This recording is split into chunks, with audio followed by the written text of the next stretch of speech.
a wealthy rancher who believed hard work and fair wages were enough to take care of anyone. Until the night he followed his cook asking for kitchen scraps and discovered her feeding 5 starving children in a one-room shack with dirt floors and no hope. What he found that night in the flickering candlelight would shatter everything he thought he knew about success, survival, and the true cost of making it in the unforgiving frontier. And for the first time in his life, Samuel Thornfield realized that sometimes even honest work isn't enough to keep a family alive. Samuel Thornfield had carved his empire out of the harsh Arizona desert with nothing but grit, determination, and an unshakable belief that honest work rewarded honest people. The Iron Cross Ranch stretched across 15,000 acres of mesa country, where red rock formations jutted from the earth like ancient monuments, and cattle dotted the horizon as far as the eye could see. What had started as a modest homestead 20 years ago had grown into one of the most prosperous operations in Copper Ridge Territory, employing over 40 men and women who worked the land, tended the herds, and kept the ranch running like a well-oiled machine. Samuel was a man of principles, forged by the unforgiving frontier, where weakness meant death and laziness meant starvation. He'd arrived in Arizona with nothing but the clothes on his back, a horse, and a dream that hard work could build something lasting in this brutal landscape. Every sunrise found him in the saddle. Every sunset saw him planning the next day's work. He demanded excellence from his people because the desert demanded nothing less. One moment of carelessness could mean lost cattle, injured men, or worse. But Samuel wasn't a cruel boss. He paid his workers better than most ranchers in the territory, provided solid bunkhouse accommodations, and made sure there was always food on the table. If a man worked hard, showed up when expected, and didn't cause trouble, Samuel took care of him. That was the code he lived by, the foundation upon which he'd built everything. Work hard, get paid fairly, prosper together. It was simple, it was just, and it had never failed him. The ranch house itself stood as a testament to what that philosophy could achieve. A sprawling adobe hacienda with thick walls that kept the desert heat at bay, hand-carved wooden beams imported from California, and windows that offered commanding views of the entire operation. From his office, Samuel could see the corrals where his prize bulls were kept, the bunkhouses where his vaqueros lived, and the kitchen building where meals were prepared for everyone on the ranch. His reputation in Copper Ridge was ironclad. When Samuel Thornfield gave his word, it was as good as gold. When the Iron Cross brand was burned into a steer's hide, everyone knew it represented quality. He'd weathered droughts that killed other ranchers, survived cattle rustlers and Apache raids, and even thrived during the economic panic that had crippled businesses back east. Success, Samuel believed, wasn't about luck or connections. It was about getting up before dawn, working until your bones ached, and never accepting excuses. The people of Copper Ridge respected him for it. Bank President Henry Blackwood sought his counsel on territorial matters. Doc Patterson counted him as one of the few men whose word could be trusted completely. Even the Mexican vaqueros who worked the hardest jobs on the ranch spoke of him with grudging admiration. El Patron, who worked alongside his men instead of just barking orders from horseback. Samuel had built his world on the certainty that the frontier was harsh but fair. Those who worked survived. Those who didn't perished. It was the natural order of things, as unchangeable as the rising sun or the seasonal rains. Every decision he made, every policy he set, every interaction with his workers was filtered through that fundamental truth. He never questioned what happened to his people after they finished their shifts, never wondered about the lives they led beyond the ranch boundaries. Why would he? He provided steady work, decent pay, and fair treatment. What more could any reasonable person ask for in a territory where most folks were just trying to survive from one day to the next? But even a man as certain as Samuel Thornfield had blind spots. And on one particular evening, as the desert wind carried the scent of sage and distant rain, those blind spots were about to be illuminated in ways that would change everything he thought he knew about work, success, and survival on the unforgiving frontier. That evening, Samuel sat in his oak-paneled office, reviewing the quarterly accounts by the light of an oil lamp. The ledger books spread across his massive wooden desk like battle plans. The numbers were good, better than good. The spring cattle drive had brought in top dollar, the railroad contracts were steady, and they'd lost fewer head to predators this season than in years past. The Iron Cross Ranch was thriving, just as he'd always believed it would under proper management and honest work. Outside, the desert night had settled over the ranch with its familiar sounds, the distant lowing of cattle, the soft whicker of horses in the corrals, the occasional bark of a coyote echoing off the mesa walls.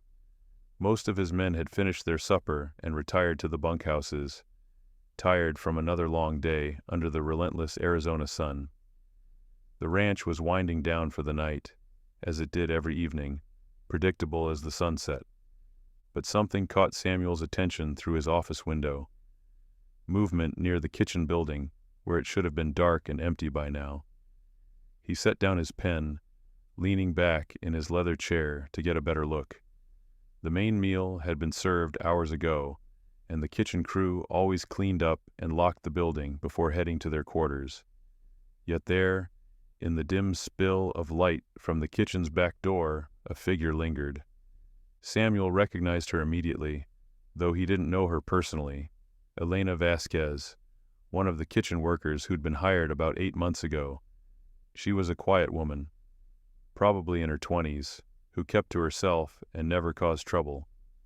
Unlike some of the younger hands who might skip work after a night at the saloon, Elena was always at her station before dawn, sleeves rolled up and ready to help prepare meals for 40 hungry ranch hands.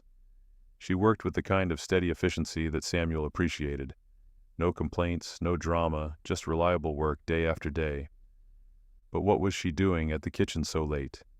Samuel watched as Elena approached the back entrance, her movements hesitant, almost nervous. She looked around carefully, checking to see if anyone was watching, before knocking softly on the door. After a moment it opened, and Miguel Santos, the head cook, appeared in the doorway. Even from this distance, Samuel could see the man's surprised expression, the way his brows furrowed as Elena spoke to him in hushed, urgent tones. Their conversation was brief and quiet, too quiet for Samuel to make out any words, but he could read the body language clearly enough. Elena's posture was tense, almost pleading. Miguel's face showed confusion, then what looked like sympathy, then reluctance. Finally, the older man glanced around nervously before disappearing back into the kitchen, leaving Elena waiting anxiously by the door. Samuel felt a knot forming in his stomach, though he couldn't quite say why. In all his years running the ranch, he'd never seen one of his workers come begging for food after hours. Elena drew good wages, not as much as the vaqueros who did the dangerous work with the cattle, but fair money for kitchen work. She should have been able to afford her own meals, her own provisions, so why was she standing outside Miguel's kitchen like a beggar? Miguel reappeared carrying a cloth-wrapped bundle, something hastily put together from the evening's leftovers. Elena's shoulders sagged with relief as she accepted it, murmuring what looked like heartfelt thanks. She tucked the bundle carefully inside her worn shawl, treating it like something precious, something fragile. Then she hurried away from the kitchen, her steps quick but deliberate, heading not toward the workers' quarters but toward the main gate that led off the ranch property. Samuel rose from his desk, moving closer to the window. Elena was already disappearing into the darkness beyond the ranch boundaries, but something about the entire scene sat wrong with him. If she was hungry, why not eat with the other workers during regular mealtimes? If she needed extra food, why the secretive approach? And why was she carrying that bundle away from the ranch instead of to her quarters? The questions gnawed at him as he watched the empty yard where Elena had been moments before. In 20 years of running the Iron Cross, he'd prided himself on knowing his operation inside and out.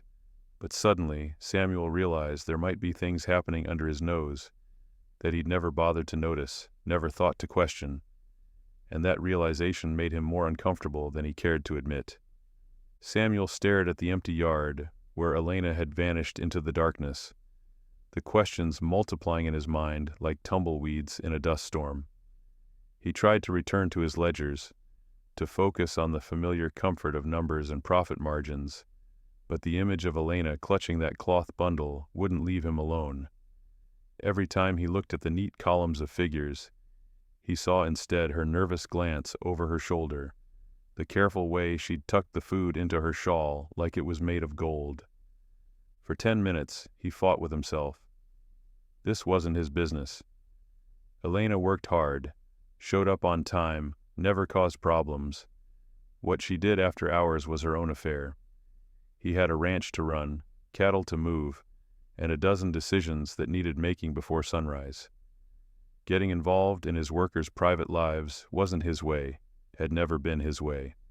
A smart boss kept clear boundaries between the work and everything else. But the discomfort in his chest grew stronger, not weaker. Something about the whole scene felt wrong in a way he couldn't shake. Finally, Samuel pushed back from his desk with enough force to make his chair scrape against the floor. If he was going to get any peace tonight, he needed to know what was driving one of his workers to beg for scraps in the dark. He grabbed his coat from the hook by the door, a heavy canvas duster that had seen him through countless nights checking on sick cattle and riding fence lines. The night air hit him immediately as he stepped outside. Desert cold that bit through fabric and reminded a man that for all the day's brutal heat, the frontier never let you get comfortable. Above him, stars scattered across the sky like scattered salt, bright enough to read by in the clear desert air. Samuel's boots crunched softly on the packed earth as he made his way toward the main gate, following the path Elena had taken. Once he passed beyond the ranch boundaries, the darkness seemed to swallow everything. The familiar sounds of the ranch, the settling of horses, the distant murmur of voices from the bunkhouse faded behind him, replaced by the vast silence of the desert night, broken only by the whisper of wind through sagebrush and the distant cry of a nighthawk. Elena was already far ahead, a small figure moving steadily along the rutted dirt road that led toward Copper Ridge. Samuel kept his distance, using the shadows cast by rocky outcroppings and scrub oak to stay hidden. He felt foolish, skulking through the darkness like some kind of spy, but his curiosity had hardened into something closer to compulsion. Whatever was driving Elena to ask for food, whatever situation had put that desperate edge in her voice when she spoke to Miguel, Samuel needed to understand it. The road curved around a series of low hills that marked the boundary between ranch land and the scattered homesteads that surrounded Copper Ridge. Elena never hesitated, never slowed her pace, moving with the certainty of someone who had walked this route many times before. Samuel followed at a distance, his eyes gradually adjusting to the starlight until he could make out the landscape around them. The familiar terrain of sagebrush and juniper, the occasional adobe wall of an abandoned settler's claim, the dark bulk of the mountains rising against the horizon. As they drew closer to town, the scattered lights of Copper Ridge became visible in the distance, but Elena didn't head toward the main settlement. Instead, she turned off the road onto a barely visible trail that wound between rocky hills toward what Samuel knew was the poorest part of the territory, a collection of ramshackle buildings and makeshift shelters where the desperate and the dispossessed scraped out whatever living they could manage. Samuel's unease deepened. Elena drew decent wages from the Iron Cross, enough to afford a room in town or at least a proper cabin.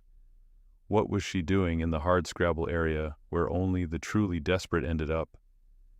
The trail grew rougher, forcing him to watch his footing on loose stones and washouts left by the last rain. The silence pressed around them, broken only by their footsteps and the distant yip of coyotes somewhere in the darkness. Finally, Elena stopped in front of a structure that barely deserved to be called a building. A single-room adobe shack with a roof that sagged in the middle and walls that looked ready to crumble at the next strong wind. Samuel crouched behind a boulder about 50 yards from the adobe shack, his heart hammering against his ribs as Elena approached the weathered wooden door. The structure looked even worse up close than it had from a distance. Adobe bricks crumbling at the corners, a roof patched with scraps of tin and canvas, windows covered with what appeared to be old flour sacks instead of glass. This wasn't a home. It was barely shelter, the kind of desperate accommodation that spoke of people with nowhere else to go. Elena fumbled with a key, her hands shaking slightly in the cold night air. The door creaked open on rusted hinges, and warm yellow light spilled out into the darkness. The flickering glow of candles, not the steady illumination of proper oil lamps. Samuel heard her voice, soft and weary, speaking in rapid Spanish as she stepped inside. Then other voices answered her, high and sweet and unmistakably young. Children's voices. Samuel's stomach clenched. Through the thin adobe walls and the gaps around the ill-fitting door, he could hear movement inside, the rustle of small bodies, eager whispers, the soft padding of bare feet on a dirt floor. Elena was speaking to them in the gentle, soothing tone every parent used when trying to calm hungry, tired children. But there was an edge to her voice, a weariness that spoke of too many nights like this one. Unable to stop himself, Samuel crept closer, using the shadows cast by a broken-down wagon to get within 20 feet of the shack's single window. The flour sack covering had a tear in it, and through that small gap he could see inside the single room that Elena called home. What he saw stopped his breath cold. 5 children, all younger than 10, sat on a threadbare blanket spread across the packed dirt floor. Their clothes were clean but patched in multiple places, their faces thin in the way that spoke of too many meals skipped, too many nights going to bed with empty stomachs. Maria, who couldn't have been more than 8, held a baby on her lap. Little Carmen, one of the twins, who couldn't have been older than 3, Diego, maybe 6 years old, sat cross-legged beside his sister Rosa, both of them watching their mother with the kind of intense attention that hungry children gave to any possibility of food. The room itself was heartbreaking in its emptiness. No furniture except for a wooden crate that served as a table and another that held their few possessions. Some folded clothes, a cracked ceramic pitcher, a small wooden cross. No beds, just thin blankets spread on the floor. No stove, just a small fire ring made of stones with barely glowing coals, providing the only warmth against the desert cold. The flickering candlelight revealed water stains on the walls, gaps in the adobe where wind and rain had worn through, a home that was falling apart around the family trying to survive inside it. Elena knelt in the center of the room and unwrapped the cloth bundle Miguel had given her. Inside was maybe half a loaf of bread, some cold beans, and a few strips of dried beef, leftovers that would have been scraped into the slop bucket for the pigs if she hadn't asked for them. She divided the meager meal with careful precision, making sure each child got exactly the same portion, her hands steady despite the tremor in her voice as she spoke to them. "Eat slowly, mijos," she whispered. "Make it last." The children fell on the food with the desperate efficiency of the truly hungry. Not the casual appetite of kids grabbing a snack, but the urgent need of young bodies that had gone too long without enough nourishment. They didn't speak while they ate, didn't complain about the small portions, just consumed every crumb with the focus of survivors. Elena watched them eat, and Samuel watched Elena. She took nothing for herself, just knelt there, ensuring her children had every bit of food she'd been able to gather. Her face was gaunt, her cheekbones sharp in the candlelight, and Samuel realized with a sick certainty that she'd been going hungry so her children could eat. A mother working full-time at his ranch, drawing what he'd considered fair wages, watching her 5 children slowly starve while she sacrificed her own meals to keep them alive one more day. The arithmetic was brutal and undeniable. Even honest work, even fair pay, wasn't enough to feed 5 mouths in a territory where survival came dear, and mercy was scarce as water in a drought. Samuel remained crouched behind the boulder long after the candles inside the shack had been blown out, long after the soft murmur of Elena's voice singing a lullaby to her children had faded into silence. The desert night pressed around him, vast and unforgiving, but the cold seeping into his bones was nothing compared to the chill that had settled in his chest. Everything he thought he knew about his ranch, his workers, his own sense of justice had been shattered in the space of a few minutes. He tried to make sense of what he'd witnessed, tried to find some explanation that would restore his faith in the system he'd built. Maybe Elena was terrible with money, spending her wages on drink or gambling. Maybe she had debts, obligations he didn't know about. Maybe this was temporary, a bad stretch that would work itself out given time. But even as his mind grasped for these rationalizations, he knew they were lies. He'd seen Elena work, watched her quiet efficiency, her steady reliability. This wasn't the result of poor choices or bad luck.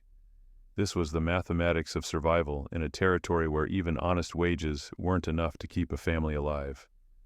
The walk back to the ranch felt endless, each step heavier than the last. Samuel's mind churned through calculations he'd never bothered to make before. Elena's wages, $30 a month, which had seemed generous for kitchen work. But 5 children needed food, clothing, shelter, medical care when they got sick. Rent for even that miserable shack probably cost $10 a month. Food for 6 people, even the cheapest beans and flour and occasional scraps of meat, had to run another $15 or $20. That left almost nothing for clothes, shoes, medicine, or any of the dozens of small necessities that kept a family going. How had he missed this? How had a man who prided himself on knowing every detail of his operation, every aspect of his business, failed to see that one of his workers was slowly watching her children waste away? The answer sat in his stomach like a stone, because he hadn't wanted to see it, because it was easier to believe that fair wages solved all problems, that hard work guaranteed survival, than to confront the brutal arithmetic of poverty on the frontier.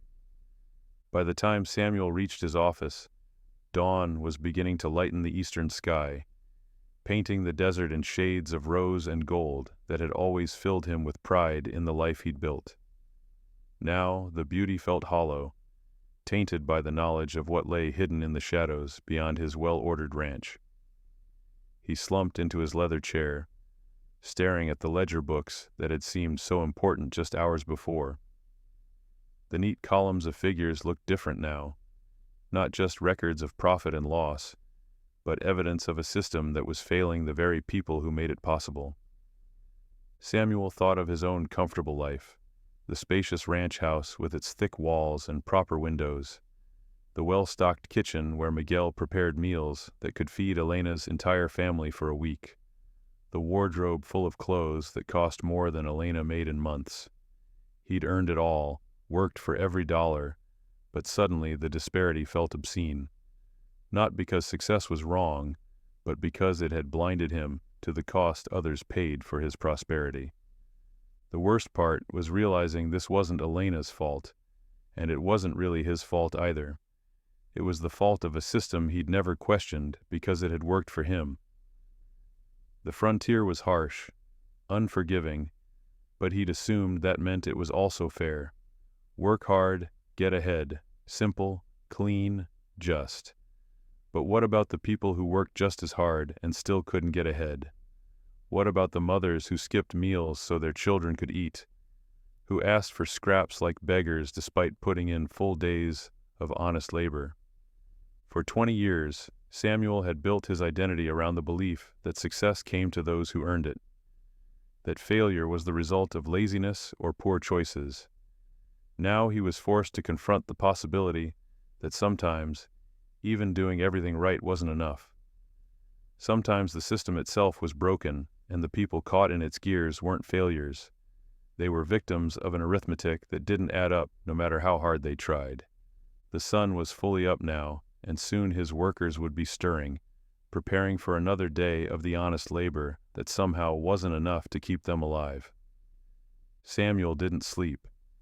He sat at his desk through the remainder of the night, watching the sun rise over the mesa, listening to the familiar sounds of the ranch coming to life.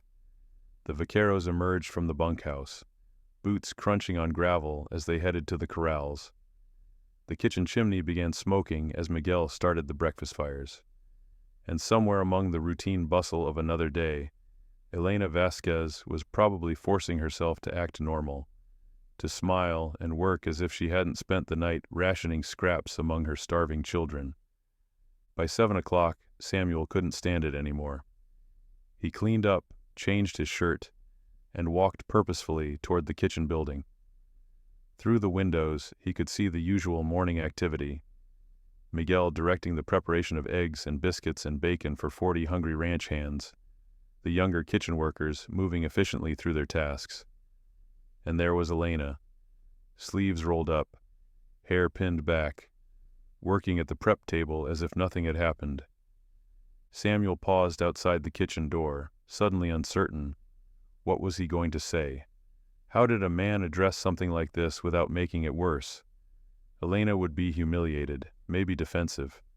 She might think he was going to fire her for taking food without permission, but he couldn't pretend he didn't know, couldn't go back to the comfortable ignorance that had let him sleep soundly while his workers struggled to survive. He entered the kitchen during the brief lull between breakfast preparation and serving. Miguel looked up in surprise. The ranch owner rarely visited the kitchen, certainly not during the morning rush. Elena froze at the prep table, her hands stilling on the potatoes she was peeling, and Samuel knew instantly that she recognized something in his expression. Fear flickered across her face, quickly suppressed but unmistakable. "Elena," Samuel said quietly, "could I speak with you privately?" The color drained from her face. Miguel glanced between them, sensing tension but not understanding its source. Elena set down her paring knife with hands that trembled slightly, wiped them on her apron, and nodded. "Si, senor," she said, her voice barely above a whisper. Samuel led her outside to the small garden behind the kitchen, far enough from the building that their conversation wouldn't be overheard. Elena stood with her shoulders rigid, her chin lifted in defiance despite the fear in her dark eyes. She was preparing for the worst: termination, accusations, punishment for taking food she hadn't paid for. "I saw you last night," Samuel said simply. Elena's breath caught. She opened her mouth, then closed it, then opened it again. "Senor, I can explain. I followed you home." The words hit her like a physical blow. She took a step backward, her hand rising to her throat. You saw—" "I saw your children," Samuel said gently. "I saw how you divided that food between them. I saw that you took nothing for yourself." Elena's composure cracked. Her eyes filled with tears she'd probably been holding back for months, and her voice broke when she spoke. "Please, senor, don't fire me. I know I shouldn't have taken the food without asking, but they were so hungry, and I thought maybe the scraps that would go to the pigs." She stopped, unable to continue. "Elena," Samuel said, his voice steady but not unkind.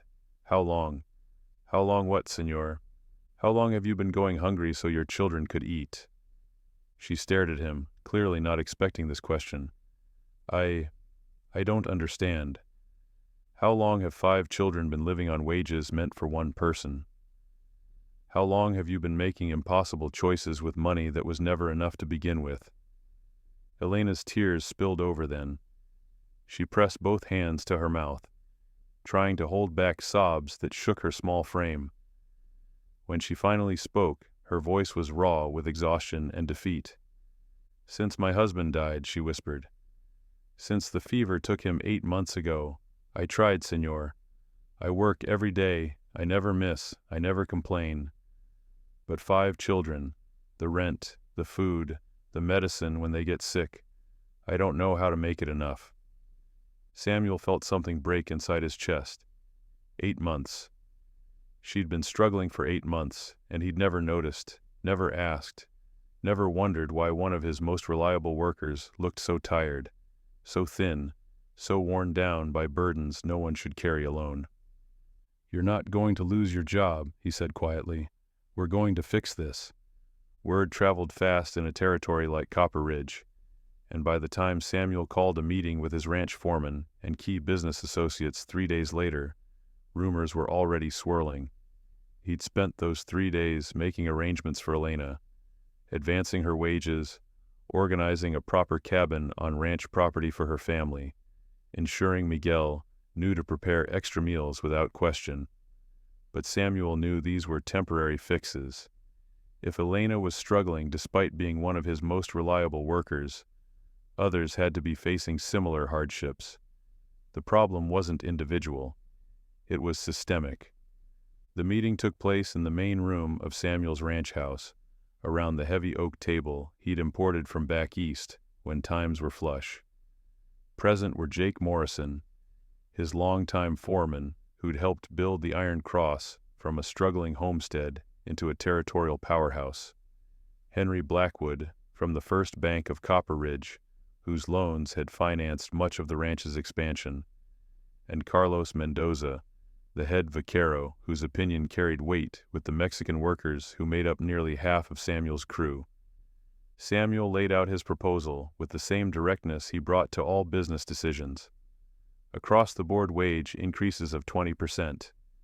Emergency assistance funds for workers facing hardship. Family housing on ranch property for those who needed it. Basic medical care provided by Dr. Patterson at ranch expense. The numbers were significant, substantial enough to impact the Iron Cross's profit margins in the short term. The reaction was immediate and predictable. "Sam, you've lost your damn mind," Jake Morrison said, leaning back in his chair and shaking his grizzled head. 20%? You know what the other ranchers are going to say when they hear about this? They'll think you've gone soft. Henry Blackwood was more diplomatic, but equally skeptical. "Samuel, I understand the impulse to help your workers, but we have to consider the broader implications. If you set this precedent, every ranch hand in the territory is going to expect the same treatment. The economic balance we've maintained here—" "The economic balance," Samuel interrupted, "is built on the backs of people who can't afford to feed their children on what we consider fair wages." "That's not our responsibility," Jake said firmly. "A man takes a job, he knows what it pays. If he can't live on it, he needs to find different work or make different choices. You start handing out charity, word gets around, and suddenly you've got every sob story in Arizona showing up at your door." Carlos Mendoza had remained quiet through the initial exchange, but now he spoke up. "Con respeto, Jake. You don't know what you're talking about. These people, they work harder than any of us. 12, 14 hours in the sun, moving cattle, mending fence, breaking horses that could kill them. They don't complain, they don't ask for handouts. But $30 a month?" He shook his head. "A man can barely survive on that. A family, imposable?" "Then maybe they shouldn't have families they can't afford," Jake shot back. The words hung in the air like a slap. Samuel felt his jaw clench, remembering Elena's children huddled on that dirt floor, the desperate way they'd consumed every crumb of the leftover food she'd brought them. "You think Elena Vasquez chose to have 5 children to feed on her own?" Samuel asked quietly. "You think she chose for her husband to die of fever? You think any of these people chose to be born into poverty on a frontier where survival costs more than most folks can earn?" Henry Blackwood cleared his throat diplomatically. "Samuel, no one's questioning the hardships these people face, but business is business. You have investors to consider, operational costs, profit margins that allow you to employ anyone at all. If you overpay your workers, you'll be forced to employ fewer of them. Is that really helping?" "What if I told you I was willing to take the cost out of my own profits?" Samuel said. What if I reduced my own draw from the ranch to cover these increases? The room fell silent. Jake stared at him as if he'd suggested burning down the ranch house. Henry's expression shifted from diplomatic concern to genuine alarm. "Now I know you've lost your mind," Jake muttered. "Samuel," Henry said carefully, "you have a reputation in this territory. You're seen as a successful businessman, a man who understands how things work. If you start acting like some kind of bleeding heart, throwing money at problems that aren't your fault, people will question your judgment, your leadership." "Let them question it," Samuel said. 3 weeks later, Samuel stood on the covered porch of his ranch house, watching the sunrise paint the mesa in shades of gold and crimson. The view was the same as it had always been, the vast expanse of desert stretching to the mountains, the cattle dotting the range, the orderly bustle of the Iron Cross beginning another day. But everything had changed, and Samuel could feel the difference in ways both subtle and profound. The new worker cabins were taking shape along the eastern edge of the ranch property, solid adobe structures with proper roofs and windows, built to house the families who had been struggling in Copper Ridge's ramshackle outskirts. Elena and her 5 children had been the first to move in, and Samuel had watched her face when she saw the cabin's wooden floors, the small but functional kitchen, the separate bedroom where her children could sleep safely. She'd wept openly, not from shame this time, but from relief so profound it had shaken them both. The wage increases had gone into effect despite the grumbling from other ranchers in the territory. Jake Morrison had eventually come around, especially after seeing how the improved pay had affected worker morale and productivity. Men who had been going through the motions were now invested in the ranch's success in ways Samuel had never expected.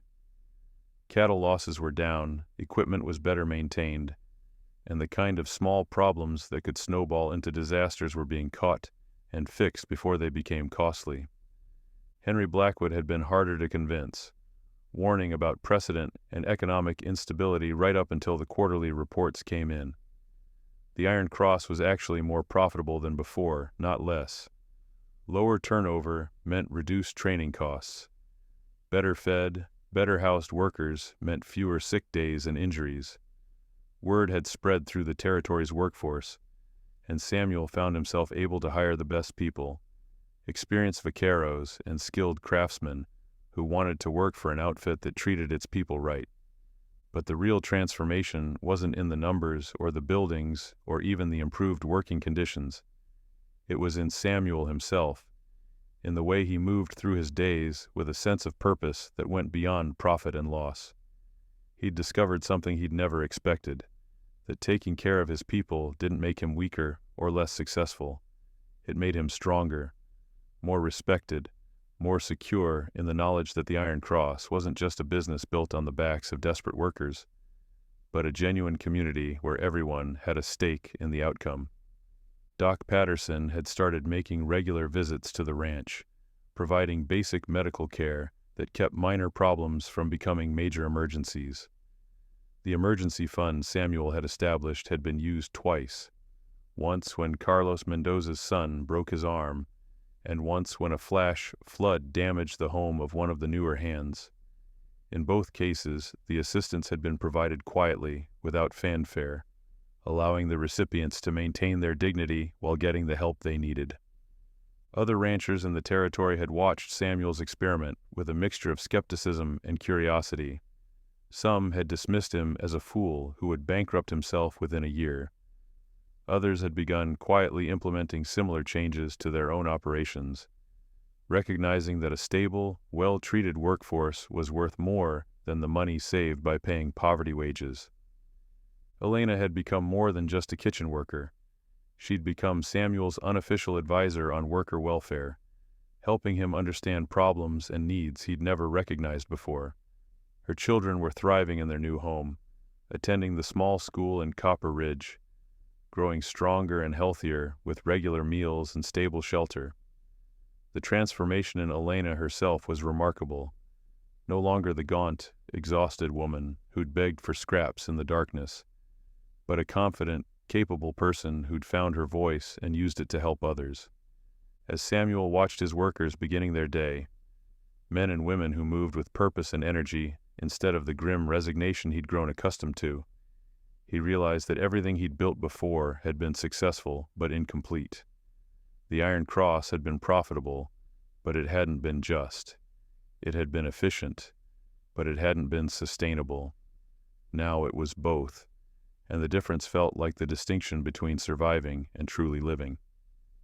The desert wind carried the scent of sage and the promise of rain, and Samuel Thornfield smiled, knowing that sometimes the hardest thing about doing what's right isn't figuring out what needs to be done. It's finding the courage to admit you've been wrong and the determination to make it better.